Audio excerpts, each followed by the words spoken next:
You have such a breadth of type of things being sold and being demanded by the consumer. Is it everything? Yeah, thank you so much for having me. Yeah, everybody should get their figurative wallets open because there's great deals on Amazon today. At Momentum Commerce, we support brands across all kinds of categories, and that's certainly one trend we're seeing so far in the early innings of Prime Day today, where historically Prime Day's been an event with great participation from consumer electronics, gadget brands, back to school offerings, trying to pull that demand forward, and a lot of Amazon's own devices. This year, we're seeing great offers from jewelry brands, fashion brands, home and kitchen brands. So beauty brands are participating really widely. So it really is the everything store. And with Prime Day today, we're seeing deals across the board. John, Amazon's jumped around a little bit on the timing of Prime Days. They've experimented at different parts of year. July, is there any sort of seasonality factor that motivates consumers to go out, spend early, catch deals in the summer, rather than, say, later in the year, like in October? Yeah, I mean, I think, a few years back, Amazon shifted to October for the first time as a function of COVID and disruption from COVID. And then they've held that and sort of done 2 Prime Days the last few years.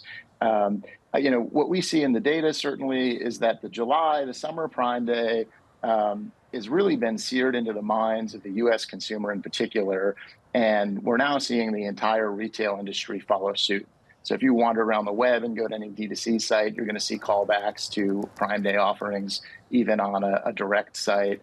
And certainly you see Target and Walmart and others all running similar events timed around Amazon. So this is the 10th Prime Day, and it's certainly become part of culture this year, which is really exciting.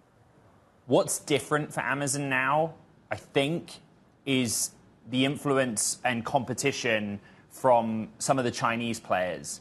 AliExpress, Temu. AliExpress went so big on the Euros, even on Fox Sport here in the United States, but we still have 13% growth in the first 6 hours.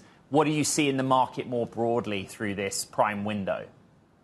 Yeah, well, keep in mind a non-trivial percentage of goods that are sold on Amazon are from factory brands in China that are coming direct via the Amazon marketplace. And Amazon has designs to compete more directly with Temu and the likes, with a discount section that's going to be added to the site. So there definitely is competition in that area. But none of those players can compete with Amazon on logistics and distribution. I mean, I bought some Legos for my kids this morning on Amazon, and they're going to arrive tomorrow. And that premium convenience is really challenging for AliExpress and Temu to compete with. So it's a different proposition there. John, you do that in the UK and it arrives the same day, which is also pretty phenomenal. And it's interesting, you're obviously buying for your children. We see more broadly the macro picture of retail sales looking resilient today. Every time I open TikTok, I got an ad for 16th, 17th Prime Day, and it was Megan Thee Stallion. You talk about it as being a cultural moment. How much are we seeing Gen Z driving the money? How much is it you driving the money? Who is demographically purchasing right now? Yeah, I think historically it's been across the board, but it hasn't been as strong with Gen Z and younger demos. And I think that's probably certainly part of the reason why Amazon chose Meg Thee Stallion as the spokesperson to promote the event. And I think they did a great job with the lead-in promotions. They also did great. I sadly get an Amazon package at my house every day, and the packing tape for the last month has been really cheeky kind of promotions, getting everybody excited about Prime Day. So the lead-in has been really terrific. And I think we're seeing demographics across the board leverage Amazon because it's so convenient. The selection is so wide. A lot of the brands we work with are beauty brands that are targeting a younger demographic, and they're all participating pretty aggressively in Prime Day this year.